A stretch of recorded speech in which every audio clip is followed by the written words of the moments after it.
영상하고 지금 너무 좋네요. 네, 반갑습니다. 그래서 오늘 이제 발제가 총 3명이신데요. 그러니까 한 분은 아까 이번상 교수님 말씀하셨지만은 이제 영상으로 하실 거고, 오늘 두 분이 직접 나와 계시거든요. 우리 발제자 두 분을 큰 박수로 네, 이은지 선생님과 이경수 선생님, 네.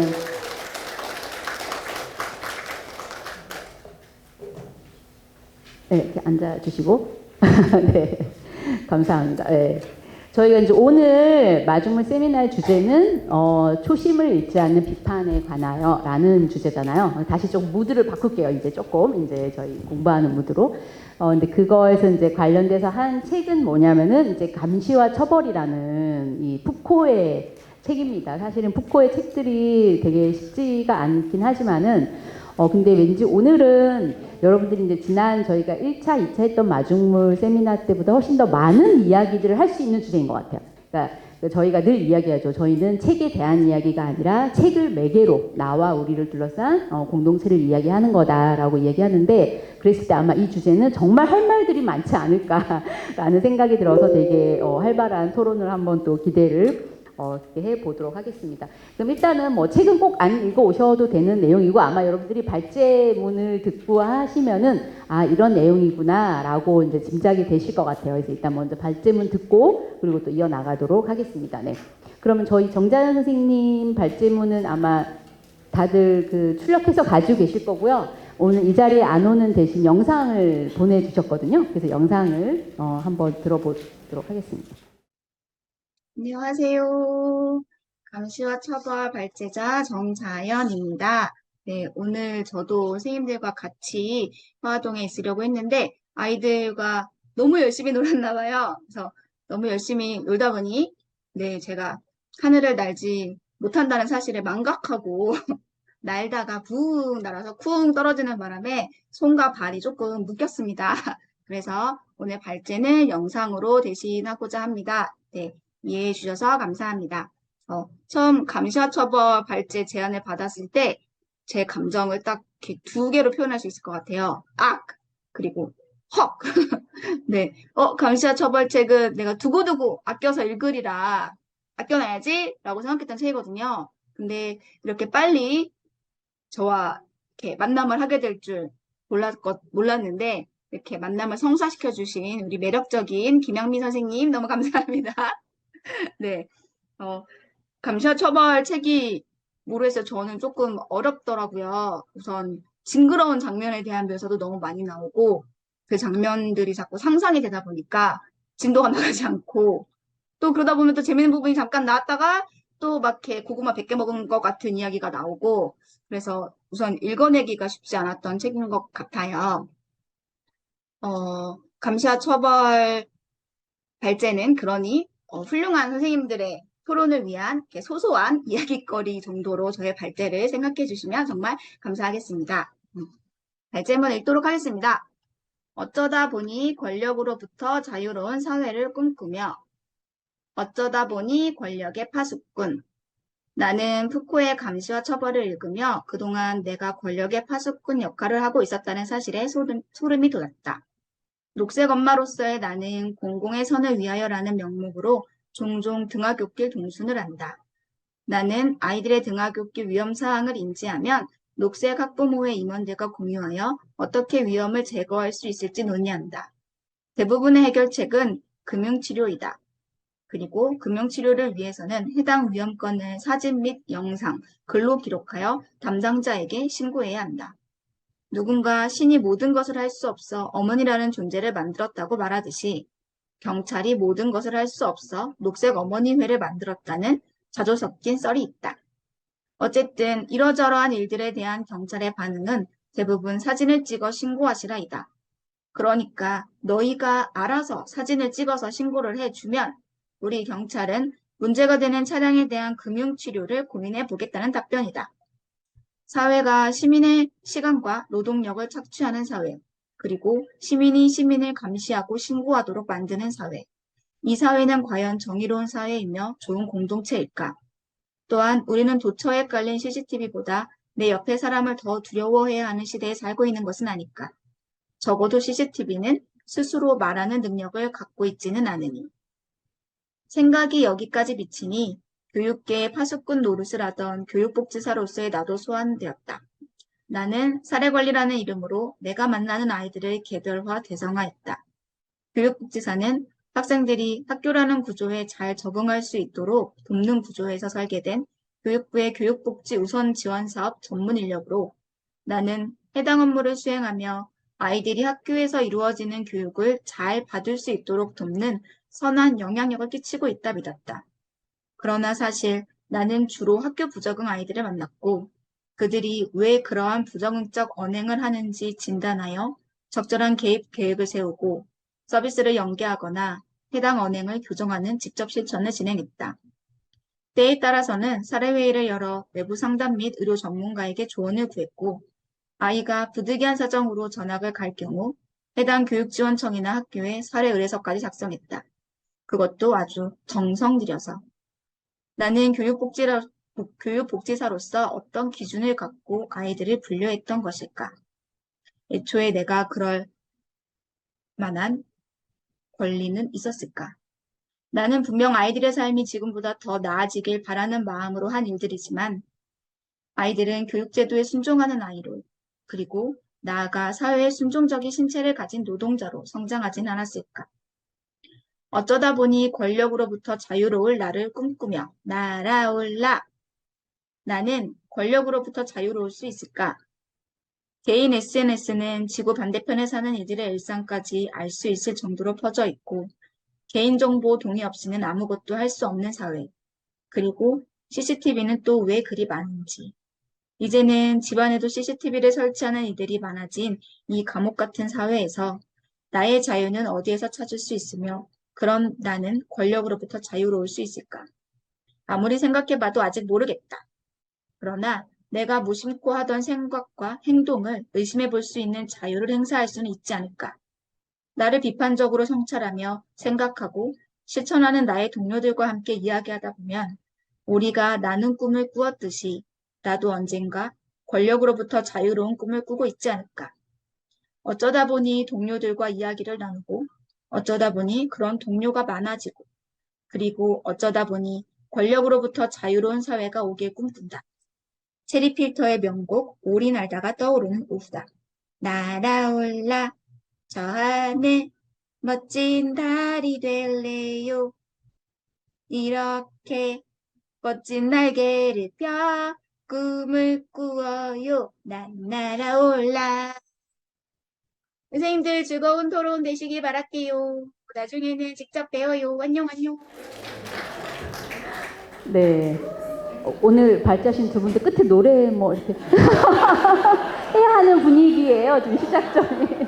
네. 저희 정재 선생님 너무 귀엽게 발표 잘해주셨죠. 이제 이게 이제 사실 감시와 처벌이 여러분 뭐 대략적으로 책 안 읽어보셔도 아시겠지만 우리 사회의 규율, 규범, 그러니까 그런 거의 감시 속에서 저희가 사실은 알게 모르게 이제 그렇게 뭐 어떤 영향을 받고 살아가는 그런 걸 분석을 한 내용이잖아요. 그래서 뭐 미시 권력 이제 이런 이야기도 나오는 건데 일단 이제 교육복지사 하시고 계시거든요. 하시면서 아마 본인의 모습을 성찰해 본 것 같아요. 이 감시와 처벌이라는 책의 맥락을 통해서 어쨌든 발제문을 잘 들었습니다. 네. 끝에 노래, 아까 말씀드렸던 노래 사실 아무나 하는 게 아닌데 저희 분위기가 이상하게 네, 노래를 다 할 수 있는 분위기로 네, 제가 책임감을 느끼고 있습니다. 일부분. 네, 그 다음에 저희 이제 그 다음 발제자로 일단은 저 이은진 선생님 먼저 좀 말씀할게요. 네, 발표해 주세요. 80년대 청년기를 보냈던 나에게는 권력, 감시, 처벌이라는 단어를 들으면 거대한 국가 조직에 의한 또는 정치가가 휘두르는 권력을 떠올리게 됩니다. 그 시절은 민주화를 갈망했던 시기였고 정치적 사회 감시와 처벌이 빈번했던 시기였기 때문일 것이다. 처음 감시와 처벌을 읽을 때는 68 혁명을 거치며 푸코가 쓰게 된 책이라는 이야기를 듣고 당연히 거대 조직인 국가와 정치에 의한 권력 이야기만 나올 줄 알았다. 하지만 점점 읽어갈수록 내가 알고 있던 거시 권력 이외에 미시 권력이 있음을 알게 되었다. 우리가 살아가는 일상생활 속에서 권력의 주체와 권력하에 있는 자와의 정확히 알 수 없는 모호한 관계, 우리를 규제한 사회 간섭, 규칙, 스스로가 감시한 자신의 행동들, 그 모든 것이 미시 권력이었다. 규율 체제 아래 개인에게 순종과 효율성을 익히게 해서 순응하게 만들고 톱니바퀴와 같은 부품으로 존재하게 하며 눈에 보이지 않는 권력으로부터 길들여지는 미시물리아, 즉 권력이다. 내 또래 여성들에 비해 나름 자유롭게 할 말은 다 하고 살아왔다고 생각하고 있던 나이기에 나의 성장 시절부터 지금까지 학교나 가정, 나를 둘러싼 사회관계가 하나의 감시체제 아래 규율되고 권력의 체제 아래 살아왔다는 푸코의 이야기가 놀라웠다. 너무 비약적인 이야기가 아닐까 하는 생각이 들지 않은 것은 아니었지만 곰곰이 나를 돌아봤을 때 언제나 어떤 구조에서든 권력이 형성되어 있음을 깨달았다. 가정에서든 학교에서든 규율과 통제를 통해 복종과 순종하는 것에 익숙해져 왔고 나 스스로도 크게 나에게 불이익이 아니라고 생각되면 당연한 일이 되어 살아왔다. 부모님, 선생님, 친구, 남편, 자녀 등 내가 만나는 사회의 모든 관계 속에서 권력의 시선의 내면화를 통해 스스로 자동인형과 같이 규율 권력의 내면화를 하며 살아온 것이다. 파놉티콘의 감시처럼 나 스스로 길들여진 딸, 엄마, 아내로 나를 감시하고 통제하며 산 것이다. 갑자기 영화 트루먼쇼의 주인공 트루먼처럼 모든 것이 나만 모르고 짜여진 각본 속의 스튜디오 안처럼 살아온 것일까? 나름 주체적인 삶을 살아왔다고 생각했는데 과연 내 의지대로 주체적으로 살아온 것이 맞는 생각일까? 권력에 순종하며 산 것일까? 저항하며 산 것일까? 이런 복잡한 생각에 잠시 암울해지기도 했다. 푸코는 권력을 친절히 알려주고 혼란스러워하는 나에게 권력이 유의미하고 자유로운 주체로 만든다고도 알려주었다. 내가 마주하는 사회와 일상들 속에 권력이 있다. 지식과 담론이 합쳐져 권력이 되는 이 세상은 어쩌면 거대한 파놉티콘일 수 있다. 그러나 그 안에서 훈육되어지고 규율되어져 스스로 순종되어져 살아갈 수도 있지만 그 안에서 나는 주체가 있는 자유로운 나다. 이제 조금 더 삐딱하게 세상을 바라보고자 한다. 창 너머에 무엇이 있는지, 달달놈이 가리키는 세상을 왜 가리키는지를 살펴보고 비판하며 파레시아를 실천하는 내가 돼보자. 날로 모습을 드러내지 않고 힘을 키우는 권력을 민감하게 인식하고 파악하여 내 자리에서 내 목소리를 내보고자 한다. 네, 감사합니다. 네. 이거를 표현하는 노래 한번 네, 생각하셨다 나중에 뒤풀이에서 한번 어쨌든 이제 그 인진 선생님도 이제 그 말이 되게 그랬어요. 내 또래 여성들에 비해 나름 자유롭게 할 말은 다 하고 산다고 생각했는데 이 책을 통해서 어쨌든 어떤 눈에 딱 보이지 않는 딱히 보이지 않는 그런 감시 체제 안에서 내가 이제 딸로 여성으로서 아내로서 스스로를 길들이고 순종하고 이렇게 살아왔다더라라는 이제 회고해 주시고 또 이제 또 다짐까지 해주신 것 같아요. 되게 동의하는 부분도 많이 있었는데 어쨌든 발제 감사드리고요. 그다음 저희 이제 나머지 발제 한 번 더 듣고 그리고 이제 종합 토론을 하도록 하겠습니다. 저희 이경수 선생님 네, 부탁드리겠습니다. 네. 안녕하십니까. 대학원 사기 이경주입니다. 네. 마음을 좀 진정시키기 위해서 농담 한마디 하고 오늘 마중물 세미나가 마중을 안 해줘서 좀 섭섭했는데 예, 열린강에서 헤매다 왔습니다. 근데 이제 설마가 사람을 잡아줘서 조금 기분이 풀렸습니다. 어제 저 오후 무렵에 교수님께서 전화 주셔가지고 오늘 발제하라고 느닷없이 연락을 주셨어요. 제가 헤아려 본 바로 오늘 저는 땜빵 같습니다. 약간 기분이 상한 아마도 땜빵 같은데 제가 하여튼 저 과제물로 제출한 내용 저도 읽어보도록 하겠습니다. 나의 권력을 파헤치다. 감시와 처벌 속 푸코의 사유는 마치 대기권 밖에서 지구를 내려다보는 것 같았다.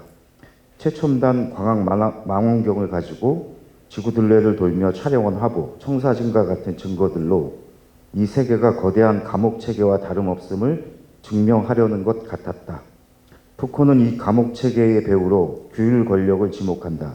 벽, 공간, 제도, 규칙, 담론 등 문명의 요소들로 복잡하고 촘촘하게 조직된 파놉티콘의 감시망이 인간의 정신과 사회의 심층에 침투해 있으며 경제적 원리로서 학교, 병원, 공장, 군대, 감옥 등과 같은 규율기관들을 운영함으로써 순응하는 인간을 제조하고 그 신체와 힘을 예속화한다는 것이다. 푸코의 집도로 드러난 규율력의 낱낱은 나의 지적 호기심을 해갈하면서 공포감을 주기도 하였다.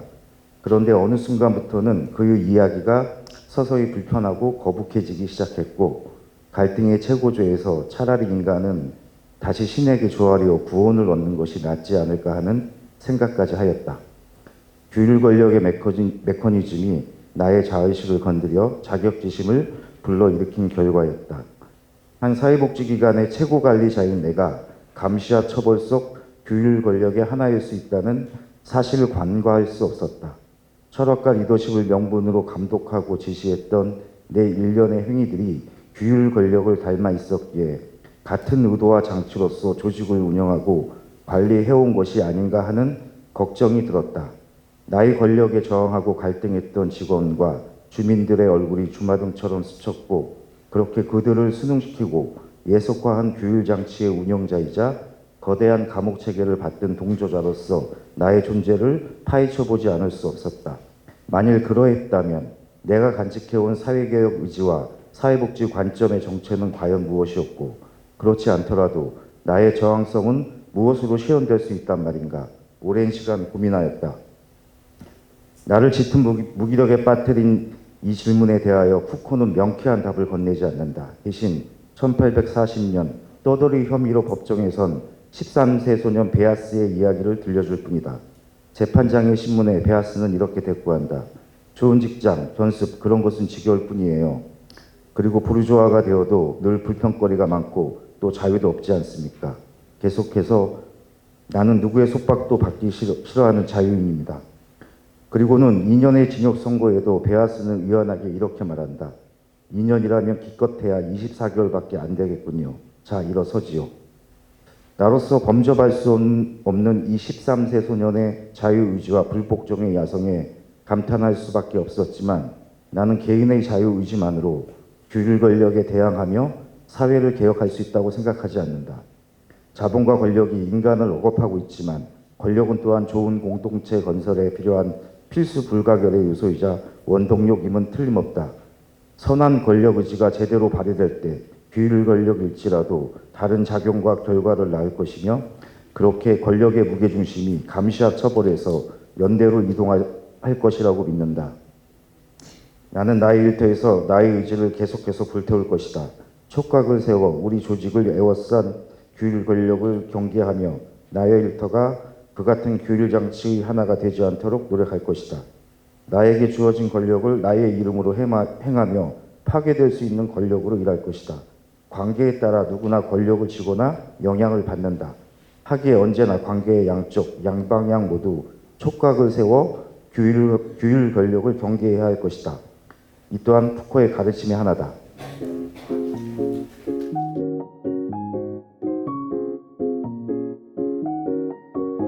자, 강의 시작합시다. 오늘 강의 제목은 초심을 잃지 않는 비판에 관하여 이야기고요.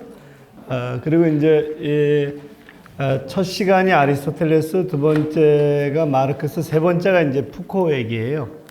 제가 오늘 이경주 선생님한테 발제를 부탁했는데 아까 좀 되게 기분이 나빴어요. 왜냐하면 땜빵 하느라고 나를 이용했다. 이렇게 얘기를 한 건 거예요. 근데 제가 요새 페이퍼를 쭉 읽으면서 이 페이퍼가 이번에 발제를 하게 되면 되게 우리한테 좋은 토론을 매개하겠다. 그래서 제가 시킨 건 거거든요. 그러면은 동일한 현상을 어떻게 보느냐에 따라서 완전히 다르죠. 그죠? 근데 이경주 선생님 아까 그렇게 얘기를 하는 걸 보면서 이 현상을 이렇게 보는구나. 이렇게 내가 생각을 했는데 마지막에 만회를 하려고 이렇게 한 얘기를 한 건 거예요. 뭐 내 의도를 이렇게 뭐 어떻다 저렇다. 근데 이미 이제 마음에 상처를 입었기 때문에 늦은 건 거죠. 자, 그러면은 제가 이제 이 얘기를 들었었을 때 저 양반을 공개적인 망신을 시켜야 되겠다. 그래가지고 나온 저의 역할이 있을 수가 있고, 내가 이제 선생으로서 이 얘기가 정말 오늘 자리에서 가장 적절한 토론이겠구나. 이러고 가지고 왔을 수도 있잖아요. 그럼 나는 똑같은 어떻게 보면 권력 관계에서 내 영향력을 행사한 건 거거든요. 그러면 앞에 행사했던 영향력과 뒤에 행사했던 영향력을 어떻게 볼 거냐 이런 문제거든요. 그래서 이제 내가 이경주 선생님을 통제한 것일까? 아니면 이경주 선생님의 페이퍼를 갖고 우리는 서로 교육을 하려고 했던 것일까? 그러니까 동일한 현상을 내가 했던 현상을 통제로 볼 거냐, 교육으로 볼 거냐에 따라서 완전히 달라지는 건가요? 푸코는 이 현상이 통제라고 봤을 것 같아요? 교육이라고 봤을 것 같아요? 푸코는 어땠을 것 같아요? 우리 푸코를 한 학기 동안 배우지 않았어요? 푸코는 관심이 없어요. 푸코가 관심이 있는 것은 그러한 관계가 행사되는 방식에 관심이 많은 거예요.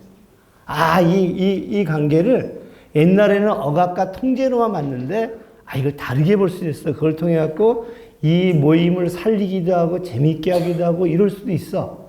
그러니까 권력 현상에 대해서 분석을 한 건 거예요.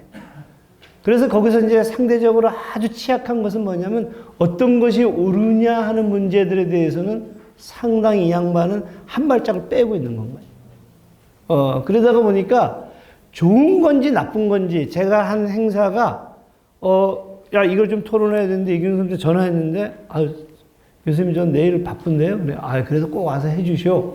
이랬을 때 상대가 통제하는구나 이렇게 얘기했다면 통제인 건 거예요. 근데 저는 꼭 이것이 토론이 됐으면 좋겠어요. 꼭 왔으면 좋겠어요. 이렇게 생각하면 그걸 통해 갖고 엄청나게 중요한 내 페이퍼를 갖고 중요한 광장을 만들려고 하는구나. 그래서 내가 왔어. 그럼 이제 제가 동일한 얘기를 할 때 내 의도가 오게 해갖고 평소에 내가 마음에 안 들었는데 망신을 주자 이렇게 했다라면 이제 이건 나한테는 굉장히 권위주의적인 건데 이 페이퍼가 가장 적절한 거야. 꼭 왔으면 좋겠어 해서 내가 간절한 마음으로 했다면 이건 좋은 광장을 만드는 교육이었단 말이에요. 그러니까 완전히 다르죠, 그죠? 근데 푸코는 그거에 대해서 특별한 얘기를 잘 안 해요. 그래서 오늘 이제 제가 얘기하려고 하는 것은 이 현상을, 푸코의 분석을, 권력에 대한 분석을, 진리에 대한 분석을 어떻게 볼 거냐 하는 이야기를 해보고 싶은 건가요? 자, 하기 전에 이런 방식의 마중물 세미나를 지금 13년째 하고 있거든요. 매 학기마다. 놀랍지 않으니까 26번째, 27번째 하는데 그래도 오늘 처음 오신 분들이 있으니까 마중물 세미나가 뭐냐 하면 어떤 세력이 자신의 철학을 정책으로 관철시켜내는 정치에 대한 이야기를 하자. 쉽게 얘기하면 권력과 정치에 대한 얘기를 13년 동안 해왔다는 건가요. 그럼 권력과 정치에 대한 현상은 이렇게 세력과 철학과 정책의 혼합물이라는 건가요. 혼합물이라는 거예요. 그러면 이제 푸코의 분석, 마르크스의 분석, 아리스토텔레스의 분석은 과연 정의로운가? 그리고 그 분석에 우리는 어떤 태도를 취할 것인가? 이런 질문들을 이제 하는 것들이 이번 학기거든요. 그래서 이렇게 첫 학기는 철학을 하고, 두 번째 학기는 정책을 하고, 세 번째 학기는 세력을 하고, 네 번째 학기는 한국의 정치라는 게 이게 네 학기가 한 세트인 마중물인데, 이번 학기는 뭐 하는 거냐면, 이렇게 네 학기짜리를 13년을 했으니까, 시민 정치학이라는 관점들 속에서 마중물 세미나를 한번 정리해보자 하는 것들이 이번 학기의 목적인 거예요. 다음 학기까지. 그래서 이제 보시게 되면, 오늘은 이제 세 번째 학기인 초심을 잃지 않는 비판. 두 번째 시간에서는 실천, 프락식스에 대한 거였고요. 첫 번째 시간에서는 공동체와 우정에 대한 거였거든요. 그래서 오늘은 이제 세 번째 거고, 다음 시간에는, 바꿨는데 뭘 바꿨냐면은, 다음 시간에는 프레이리의 페다고지를 갖고 하려고 그래요. 네 번째 저걸 빼버리고. 자, 그럼 또 여러분들은 이렇게 생각할 거예요. 야, 교수라고 해갖고, 여러분들은 저한테 또 이렇게 생각할 거예요. 교수라고 해갖고, 자기 마음대로 저렇게 바꿀 수가 있어? 이건 통제네. 이렇게 얘기할 수가 있는 건가요. 근데 저는 어떻게 생각했냐면, 조금 어려움이 있더라도 이 흐름에서 이게 가장 교육적으로 올바라. 이렇게 생각을 하는 건 거예요. 그러니까 지금 제가 계속 무슨 얘기를 하냐면, 저의 행위에 대해서 어떤 사람은 계속 통제로 보고 어떤 사람은 계속 고민과 교육으로 보는 사람들이 있다는 건가요? 동일한 현상을. 그러니까 이제 그것에 대해서는 각자가 이제 다르겠죠, 판단이. 근데 저는 적어도 요거 갖고 약 올려야지 이래까지 하는 건 아닌 건데 공부를 하다 보니까 토론을 하다 보니까 야 정말로 이 흐름이 너무 좋구나. 제가 오늘 앉아갖고 강의를 들으면서 계속 얘기를 들으면서 다시 그림을 계속 그리거든요. 그리고 쉬는 시간에 반영을 해요. 그러면 이제 제가 왜 그러냐면 이 얘기를 어떻게든지 반영을 해야지. 그러면 이제 우리 그 김학용 국장님이 이런 식으로 나를 통제하는구나 말이야. 나를 힘들게 하는구나. 이럴 수도 있지만 야 이렇게 우리들의 토론들을 어떻게 이렇게 반영해서 담으려고 하지? 동일한 현상을 어떻게 보느냐에 따라서 완전히 다른 건 거예요. 무슨 얘기인지 되는 건 거죠. 그래서 오늘 이제 이렇게 이제 네 번째는 바꿨다. 마중물 세미나는 절대 책을 읽어오지 마라. 읽어오는 것을 말리지는 않겠지만 저희가 이제 이런 주장을 하면서 13년 동안 해왔어요. 우리 세미나에 왔던 많은 전문가들이 토론을 들으면서 엄청나게 실망을 해요. 푸코 얘기를 했는데 푸코 얘기는 하나도 안 나오고 자기네들의 일상적인 마르크스 독일 이데올로기를 들으려는데 독일 이데올로기는 하나도 안 나오고 얘기하는 거예요. 그럼 우리는 왜 그러냐면 책에 대한 얘기가 아니라 책을 매개로 해서 나와 나를 넣어서 공동체 얘기를 해보자. 책을 매개로 해서 자기 목소리들을 한번 내보자 하는 것들이 마중물 세미나의 정신이에요. 그래서 이제 일부는 그런 목소리를 내는 거. 그래서 저희가 생각한 다음에 말하지 말고 말하면서 생각해라. 그 말을 굉장히 우선적으로 얘기하고 자기를 드러내는 것들을 우선적으로 하는 것이 마중물 세미나의 정신이다. 그래서 이제 이런 맥락들 속에 저희가 계속 해왔기 때문에 마중물 세미나의 백미는 일부예요. 저 이렇게 얘기를 듣는. 그래서 아까 김진희 선생님이 아까 그런 얘기해 주는 것이 마중물 세미나의 정신이에요. 근데 여기서 이제 들은 사람들이 바깥에 나가갖고 아까 누구예요? 녹음한다는 듣고 나와서 본인은 솔직하게 얘기를 했는데 바깥에 나가고 다른 어른들한테 다 전화했고 야 그하고랑 얘기하지 마라 말이야. 이렇게 얘기하게 되면 이렇게 얘기해도 이게 문제가 되는 거예요. 그래서 우리는 여기서 어떤 정신이냐면 솔직하되 존중해야 된다. 좋은 토론의 핵심은 안전이다. 내가 저희 가서는 어떤 얘기를 하든지 간에 그 얘기가 존중받더라. 이게 이제 저희 정신이거든요.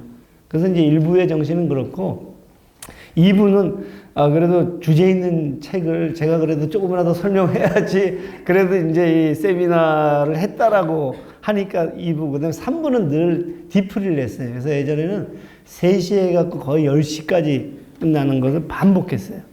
반복했던 13년 동안의 과정이었고요. 그래서 마중물 세미나는 그렇다. 이게 이제 마중물의 철학과 실천 지도예요.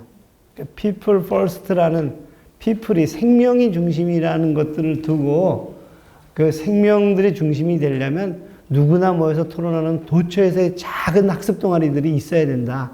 그 속에서 민주주의가 피어난다 해서 학습 동아리 민주주의, 스타디 서클 데모크라시. 그래서 밑에 보시게 되면 우리는 시민이지만 그 시민은 학습 동아리를 이렇게 조직화돼야 돼.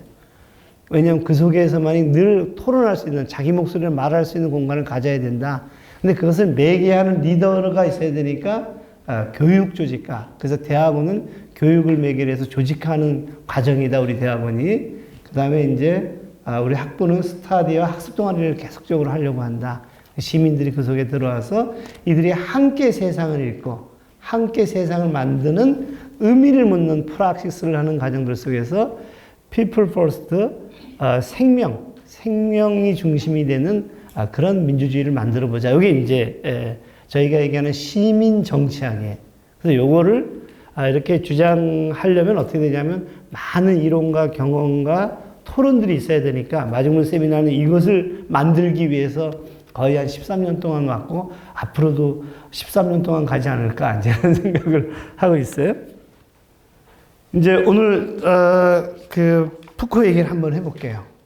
자, 이게 그림인 건데 제가 이제 손그림을 제가 그리고 놨더니 우리 어떤 친구가 이렇게 그려줬어요. 그래서 그런데 여기 뭐냐면 자, 우리 아이가 이렇게 태어나잖아요. 아이가 태어나면 이 녀석이 누워 있잖아요. 이렇게. 왜 누워 있어요? 뒤집질 못하니까. 근데 이 자식이 그냥 누워있지 않대요. 인간은 동물과는 달리 머리가 크게 태어났기 때문에 생각을 한대. 이놈이 누워있으면서 내내 무슨 생각을 하냐면 후회마이에요. 내가 누구지? 여러분들은 생각했어요? 누워있을 때? 지금도 안 하는데 무슨 소리야? 락강의 얘기예요. 그러면 이제 얘가 정말 뭘 하고 싶겠어요, 얘가? 정말 뒤집어서 내가 누군지를 알고 싶을 거예요. 그래서 이놈이 뒤집기를 그렇게 노력하는 이유가 거울 앞에 가보려고. 거울 앞에 가서 내가 누군지 보려고. 그래서 요새 몇 개월이 있으면 얘가 뒤집기에 성공해요. 6개월. 네? 3개월? 옛날에 6개월이었는데 애들이 굉장히 좀 빨라졌구나. 그래서 이놈이 뒤집어갖고 일로 간 건 거야. Am I? 이게 나야? 얘가 나야? 이렇게 해서 얘기하고 있는 건 거야. 근데 저쪽에서 얘가 이제 보면서 제가 난지를 막 고민할 때 저쪽에서 아이고 우리 장남 거울 앞에 갔어. 이러고 딱 누가 부르는 거야. 우리 장남 이러는 순간 얘가 뭘 깨는 아 내가 남자구나. 이렇게 얘기하는 거지. 그동안까지 몰랐는데. 그리고 장남이구나 내가. 그럼 이 가게를 책임져야 되는구나. 얘가 되는 것은 저 거울이 아닌 건 거예요. 상징인 거예요. 그 사이가 얘를 어떻게 호명하느냐에 따라서 얘가 되는 건 것이지 얘가 얘 스스로 얘가 되는 게 아닌 건 거예요. 이게 락강의 얘기예요. 그래서 우리가 생각하는 것이 아니라 저 상징계가 생각하는 건 거예요. 이해가 되죠? 이 상징계가 생각하는 건 거예요. 자, 그런데 이놈의 상징계가 좋으면 좋잖아요. 근데 이놈의 상징계가 나쁘면 굉장히 힘드는 건 거예요. 그래서 본 것처럼 우리가 아리스토텔레스 공부를 할 때 내가 나를 만드는 좋은 공동체가 있어야 된다. 이게 좋은 공동체가 좋은 공동체가 있어야 된다. 근데 좋은 공동체는 우리의 우정으로 만들어야 된다. 그래서 아리스토텔레스는 좋은 공동체는 우정을 통해서 만들어지고 우정은 좋은 공동체를 만들어가는 거다. 그렇게 됐었을 때 내가 나일 수 있는 것은 나의 탁월성이 드러나는 건가요. 그게 정의로운 건 거, 그게 행복하다는 건 건가요. 자, 그러면은 지금 우리는 마르크스는 어떻게 생각하냐면 그런데 저 좋은 공동체가 좋은 공동체야? 이렇게 질문을 던져요. 그런 나름대로 비전을 제시하는 건가요. 그리고 푸코는 우리들의 지금 관계가 특히 권력이라는 현상이 저것이 우리를 지금 우리의 탁월성을 드러내는 좋은 건 건가요? 비판을 하는 건 건가요? 무슨 얘기인데죠? 그럼 여러분들은 전부 다 뭐로 살고 있냐면 지금 상징으로 살고 있어요. 상징으로. 내가 아닌 건 건가요? 근데 그 상징으로 살고 있다는 건 뭐냐면 피할 수가 없어요. 그럼 푸코는 뭐라고 분석하겠어요? 피할 수가 없어 그래요. 상징으로 살고 있어. 그게 좋은 거야 나쁜 거냐? 말 안 해요. 근데 나는 살고 있어. 아무도 그것부터 벗어날 수가 없는 건 거예요. 그러면 우리는 어떻게 되냐면 좋은 관계가 되면 좋겠구나. 이렇게 고민하는 것이 좋은 공동체를 만들어보자. 좋은 우정을 가져가보자. 이렇게 얘기를 하는 건 거예요. 그러니까 권력 관계가 나쁜 게 아닌 건 거지. 어떤 권력 관계냐? 어떤 저 공동체는 나에게 어떤 상징과 어떤 탁월성을 드러나게 하느냐? 이런 고민들을 이제 하는 건 거예요. 무슨 얘기 되죠? 무슨 얘기 되죠? 자, 그래서 이런 얘기를 하는 거예요. 자, 제가 나쁜 사람 같아요? 좋은 사람 같아요? 뭐요? 공문자 뭐라고? 그래. 잘 됐으면 좋겠다. 예. 그러니까 제가 좋은 사람인지 나쁜 사람인지는 그때그때마다 다르고 관계에 따라 달라요. 그때그때마다 다르고 관계에 따라 다르는 것은 뭐냐면 아까 이경주 선생님이 그런 얘기를 하셨을 때 내가 갑자기 나쁜 사람 될까 삐뚤어져 버릴까 이런 생각이 드는 건가요? 이걸 말이야. 무슨 얘기 되죠? 그런데 발표문을 들어보니까 에이 그냥 다 잊어버리자 이런 사람이 되는 건가요? 그럼 나는 그 짧은 사이에도 좋은 사람이 됐다 나쁜 사람이 됐다 막 그러는 건가요? 근데 내가 결코 나쁜 사람이 될 수 없는 관계가 있어요. 우리 딸들이야. 무슨 얘기 되죠? 제 얘기는 뭐냐면 좋은 사람이냐 나쁜 사람이냐 하는 것들은 특정한 관계가 결정한다는 건가요. 특정한 관계가 결정한다는 거예요. 그리고 그 관계들은 누가 결정을 해요? 관계들은 또 특정한 사회 구조라든가 이런 영향을 받는다는 건가요. 그래서 그것은 정해져 있지 않다. 이렇게 보는 것이 마르크스인 거예요. 마르크스는 그것을 실천의 과정들 속에서 결정된다. 흑인은 흑인일 뿐이지만 어떤 관계에서 그는 노예가 된다. 이렇게 그래요. 흑인은 흑인일 뿐이지만 어떤 관계는 노예가 된다. 이런 겁니다. 그래서 우리가 그 특정 관계가 뭐냐. 그리고 그 특정 관계를 규정하는 그 관계는 아까 우정인 건 거예요.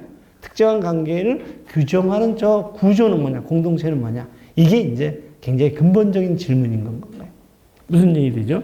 자, 그래서 이제 제가 뭐 얘기를 하려면 어머니, 근로자, 어르신 이런 말들은 특정한 관계가 규정한 나의 상징이에요. 내가 저 상징에 들어가는 순간 저 상징이 부여한 대로 살아야 돼. 무슨 얘기 되죠? 자, 그래서 이제 어머니는 제가 잘 얘기하는 내 어머니는 나는 결코 어머니가 없었다는 책임은 내 어머니는 공공재로 존재했다. 늘 가족들은 갖다가 썼단 말이에요. 엄마 밥 줘. 아, 여보, 나 학교 늦었어. 학교가 아니지. 대학원 다니니까 학교 늦었어. 그럴 수 있지. 그 다음에 이제 며느라가야 오늘 저녁은 뭐 해 먹자. 이게 전부 다 뭐로 사는 거냐면 공공재로 사는 거예요. 그래서 우리가 한국에서의 어머니상은 현모양처의 공공재인 건 거예요. 그리고 이제 어머니는 모든 것이 자기 공간이에요. 자기가 다 청소를 해야 되니까. 부엌도 어머니의 공간이고 안방도 어머니의 공간, 모든 공간이 다 어머니의 공간이에요. 세탁실도 그렇고. 그런데 자기 공간이 없는 건가요? 이런 존재가 어디 있어요? 그리고 결정적인 것은 목소리를 내면 안 돼요. 자기 목소리. 그래서 어머니는 이 사회가 부여한 상징계, 남편에게 양순하고 아이들을 끝까지 책임져주는, 그래서 신사임당 같은 사람들의 롤모델인 건가요? 이 사람이 이제 자기 목소리를 냈어. 세월이 지나 엄마가 자신의 목소리를 내기 시작했을 때 그녀는 가족 구성원, 특히 할머니를 비롯해 시가 친척들과 불화했다. 기존 체제는 약자의 침묵으로 고요한 평화를 유지한다. 엄마는 존재하지만 존재하지 않는 비존재였던 건가요? 그러니까 엄마가 갖고 있는 고유성, 엄마가 갖고 있는 자기의 어떤 색깔, 자기 목소리로 존재하지 않고 사회가 부여한 상징 속에서 자기가 존재했던 건 거죠. 넌 장남이야? 뭐 이런 거잖아. 그래서 이제 제가 지금 얘기하는 것은 이 어머니는 저랬다는 건가요. 자, 그래서 이 어머니가 이런 어머니가 있을 수 있었던 것은 뒤에 국가라는 게 있었었고, 국가는 우리에게 천명을 내렸다는 건가요. 현모양처로서의 어머니로 살아라. 그리고 아버지에게도 명령을 내려요. 너는 가부장적인 아버지인데, 가부장적인 아버지는 공장에 가갖고 가부장에 학대된 게 또 다른 가족이니까 회사가 거기에 그 아버지한테 잘해야 돼. 근로자로서 성실근면해야 돼. 이게 이제 본 것처럼 노동요인 근로자 산업전사로 이제 아버지를 호명한 건 거예요. 무슨 얘기 되죠? 그러니까 지금 얘기한 대로 나는 이렇게 태어났고 누워있다가 거울 앞에 가가지고 거울을 보려고 하는데, 야, 우리 근로자! 이렇게 하는 건가요? 그러니까 나 근로자구나, 말이야. 나 노동자가 되면 안 되는구나. 나 조합원이 되면 더더욱이 안 되는구나. 그럼 온 건 거예요, 얘가. 그래서 얘는 근로자로 살고, 근로자로 사는 모습이 여기 옆에 왼쪽에 저렇게 외국에도 나가고 월남전에도 가고 그런 근로자로 살고, 그리고 이 근로자는 노동자가 되려고 하는 것을 꼬시는 사람이 있으면 그건 빨개 입는 거야. 그래서 이제 또리 장군 같은 것을 이제 교육시킨 거죠. 자, 그래서 지금 본 것처럼 아까 락강이 얘기한 대로 우리는 우리로 살지 않는 건 건가요? 늘 어떤 특정한 관계에서 살고 있는데 그 특정한 관계는 나를 현모양처의 어머니와 가부장적인 그리고 근로자로서의 나를 불렀던 건 거지. 그리고 이제 또 한 가지도 이렇게 보면 산업전사 관공주의자였고, 그 다음 이제 또 노인이 되면 어르신으로 살아야 돼요. 어르신으로. 자, 이 어르신이라는 얘기는 좋은 것 같아요, 나쁜 것 같아요? 여러분들이 생각하는 이 시대의 어르신은 누가 있어요? 이 시대의 어르신. 이 시대의 어르신은 김수환, 추기경 같은 분. 이 시대에 정말 어르신이 돌아가셨다. 그 다음에 뭐, 이번에 지방에 무슨 그분, 예? 최형국? 예, 그 어르신. 여기 계신 분들 중에 어르신이 될 수 있는 사람 있어요? 저 어르신이라는 용어만큼 그렇게 우리들을 놀라울 정도로 굴레를 씌우는 게 없어요. 그러니까 어르신이라는 것은 나이값 좀 해라. 그리고 좀 가만히 좀 계시라. 그리고 입은 닫되 지갑은 열어야 된다. 뭐 이런 게 어르신이라는 거예요. 그래서 어르신이라는 것은 또 하나의 이 사회가 하나의 노인들을 통제하는 그의 고유성과 개성과 인간으로서의 삶들을 방해하는 용어일 수 있다는 건가요. 자, 그럼 이게 도대체 어떤 맥락들 속에서 이게 나왔을까? 이런 것들을 우리가 이제 분석해 보는 건가요. 자, 분석을 할 때 이런 분석인 건가요. 우리는 저 안에 어머니, 가장, 근로자, 어르신으로 살아요. 어르신으로 살아요. 그리고 이 어르신에 딸린 담론이 있어요. 가난은 나라도 구하지 못한다. 근로자가 가난은 내가 구해야지 가부장제가 아버지가 되는 겁니다. 그리고 어르신은 아까 얘기한 대로 참아야 되고 성인 군자가 돼야 된다. 뭐 이렇게 얘기를 하는 겁니다. 그리고 이제 근로자는 노동조합 같은 거 하면 안 된다. 뭐 이런 거 시키는 대로 열심히 해야 된다. 근면 성실해야 된다. 근데 요런 담론과 그 담론과 같은 교육을 시키는데 그것이 어디에서 이루어지냐면 학교, 가정, 병원 이런 데 쭉 이루어져요. 그리고 요런 학교, 병원은 지식과 담론을 가지고 갖다가 가르치는 겁니다. 근데 지식과 담론은 어떤 특정한 권력들이 허용하는 범위 내에서 가르치는 겁니다. 그리고 그러한 것들이 가능하게 하는 구조가 있어요. 제가 이번에 글을 쓰면서 우화를 쓰면서 어떤 얘기를 했냐면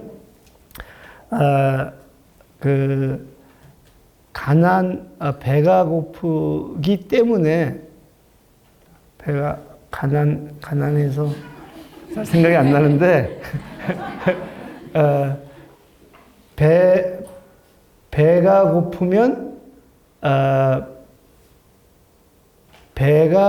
고프면 먹을 것을 얻기 위해서 침묵한다 뭐 이런 건데 아무튼 멋지게 얘기를 했는데 다음에 우화가 나오면 보세요. 그 얘기면 이게 물질성이에요. 물질성은 하나의 제도일 수도 있고 국가일 수도 있고 아까 얘기했던 빵일 수도 있고 이런 건가요. 그러니까 저 밑바닥에 물질성이 있고 권력이 있고 지식과 담론이 있고 고위 있고 이렇게 이런 구조인 건가요. 그리고 이런 것들이 파놉티콘과 같은 형태. 그렇게 살지 않으면 누군가가 나를 찔르는 건가요. 아까 우리 김영희 교수님이 한 것처럼 누군가가 찔르는 거예요. 그러니까 김영희 교수님 그 다음부터 어떻게 됐어요? 그 자리에 갈 때마다 가슴이 막 뛴다는 거예요. 또 누가 보자. 이게 파놉티콘이야. 그 사람이 보지도 않는데 그 사람은 우연히 저쪽에 부산에서 하루 놀러 왔다가 이 서울 놈들 내가 그러지 않아도 악감정이 있어서 한번 찍고 다시 부산에 내려간 사람일 수 있어, 그 사람이. 그런데 이제 계속 그 사람을 의식하는 건가. 이게 파놉티콘인 건가. 다 보는 것처럼. 이게 이제 푸코가 설명하는 건가요. 자, 그러면 여러분들이 이 학교가 방송대 사회복지대학원이라고 생각해 보세요. 그럼 방송대 사회복지대학원도 이 파놉티콘처럼 다 봐요. 어떻게 봐요? 페이퍼를 보지, 이렇게. 그래서 이경주 선생님의 페이퍼를 내가 보는 거야, 이렇게. 그렇지?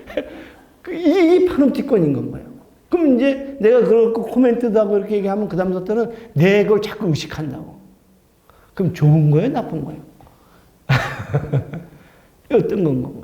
내가 그렇게 하면 할수록 그게 나는 그렇게 할수록 그렇게 했는데 어떤 사람이 우리를 통제하려고 한단 말이야. 자기 생각대로. 그렇게 되면 내가 그 다음 그걸 못해. 그리고 무슨 페이퍼를 내든지 간에 신경도 안 써. 그럼 이건 좋은 거예요? 나쁜 거예요? 이제 이런 질문이 그런 거죠. 무슨 얘기이 되죠? 무슨 얘기이 되죠? 그러니까 지금 얘기한 대로 여기에서는 이 파놉티콘이라는 이 구조가 있지만 저것이 좋으냐 나쁘냐 하는 문제들은 지금 얘기 안 하고 있는 건 거예요. 저 학교가 어떤 학교냐는 얘기들을 안 하고 있는 건 거지. 무슨 얘기 되죠? 네, 그래서 지금 제가 얘기하는 것은 이제 푸코의 얘기인 거예요. 근데 푸코의 얘기 중에 가장 우리에게 뇌리에 남는 것이 저한테 말과 사물이라는 책이에요. 말과 사물이라는 책인데 말과 사물이라는 책은 사실 요 얘기 속에서 일련의 단서를 잡을 수가 있는데 요거는 룰루 밀러라는 사람이 물고기를 잡아다가 그 당시에 거의 4분의 1 정도를 분류체계를 만든 거예요. 어떤 학자가. 데이비드 스타 존슨이라는 사람이 만들어가지고 이 사람이 그 사람을 너무 존경한 건 거예요. 너무 존경을 했는데 나중에 이 사람이 이 작가가 그 사람 존경했던 그 사람한테 너무 실망을 하고 혐오해요. 왜 그러냐 했더니 이 사람이 그렇게 4분의 1씩이나 분류 체계를 만들어 가지고 나름대로 체계를 물고기 종속 과목 강문계를 좀 물고기 체계를 잡았는데 나중에 봤더니 이 사람이 체계를 잡는 그 기준점이 뭐냐면 우생학이에요. 우생학으로 잡은 건 거예요. 그러니까 이 작가가 그럴 줄 몰랐던 건 거지. 그래서 이 양반이 제 책 제목이 뭐냐면 물고기는 존재하지 않는다. 데이비드 스타 존슨이 만들었던 저 물고기라는 체계는 존재하지 않는다. 왜 존재하지 않냐면 데이비드 스타 존슨은 자기가 마음에 들어하는 물고기는 자기 애인이라든가 자기 좋아하는 사람 이름 붙이고 아주 험악하게 생긴 물고기는 자기가 싫어하는 사람 이름 붙인 겁니다. 그리고 그걸 통해 갖고 그 물고기 체계를 자기가 짜가지고 뭘 했냐면 생물 다양성일 수 있는데 거기에다가 생물의 어떤 우생학적인 질서를 거기서 발견하려고 했던 거예요. 그걸 통해 그 사람들 뭘 주장을 해요? 신은 우리를 평등하게 창조하지 않았어. 하는 것을 잡으려고 했던 거예요. 무슨 얘기 되죠? 그래서 이제 푸코라는 사람은 말과 사물에서 사물을 이렇게 말로 이렇게 질서를 지으잖아요. 말과 사물에서 무슨 얘기를 하냐면 중국에 있는 고서적을 봤더니 거기에서는 동물을 분류하는데 어떻게 분류하냐면 왕이 좋아했던 동물, 털이 뭐했던 동물, 누구에게 속하지 않았던 동물. 동물 분류체가 완전히 종속 과목 강문계랑 완전히 다른 책인 건가요? 처음에 푸코가 웃어요. 이런 멍청한 놈들. 그러니까 너네 동양이 과학적이지 않다고 생각하지. 근데 가만히 생각해 보니까 여기도 기준이 있는데 그 기준은 자기가 인정하지 않은 건가요? 그래서 이 사람이 딱 말과 사물의 맨 마지막 장면에 이렇게 얘기를 해요. 우리 그 마이크 있는 분 읽어봅시다.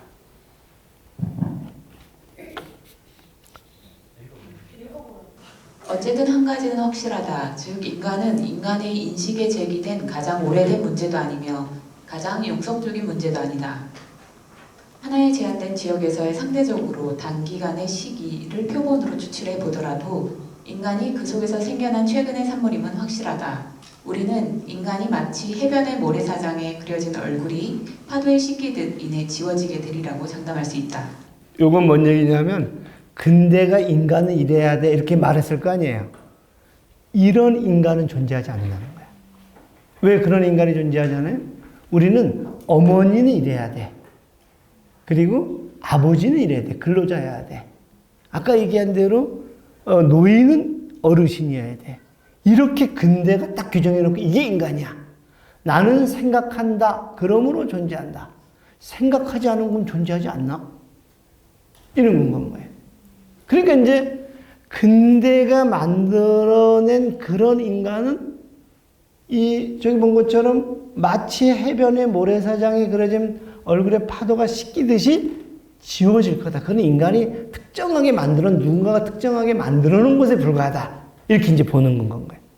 무슨 얘기죠? 그래서 아까 물고기는 존재하지 않는다.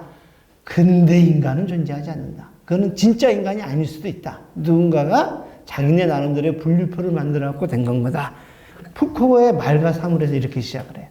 자, 그러면은, 이게 이제 맨 마지막 장면인데, 그러면은, 푸코는 도대체 뭘 한 걸까? 푸코는 뭐 한 걸까 하는 건가요? 푸코는 근대적인 인간, 저로 치게 되면 저 아까 어머니, 근로자, 어르신을 제가 비판했잖아요. 이 양반도 똑같아요. 근대가 만들어낸 진리라고 얘기했던 것을 이 사람은 진리도록 비판하는 거야. 굉장히 근본적으로. 그래서 그 비판에 대해서 얘기를 해볼게요. 여기 이제, 푸코가 오늘 학생들에게 컨닝을 못하게 하는 방법이 뭐냐. 제가 이제 대학원 강의하면서 만든 영상이거든요. 이 안에 것만 이해를 하게 되면 다 이해가 되거든요. 이걸 보신 분들도 있겠지만 한 번 더 이렇게 음미해 본 다음에 이걸 제가 설명을 해볼게요. 어떻게 컨닝을 막을 수 있을까? 학교 당국에 전하는 푸코의 실천 지혜. 푸코가 단상에 오른다. 단상 앞에는 교사들이 푸코의 이야기를 들으려 기다리고 있다. 여러분 반갑습니다.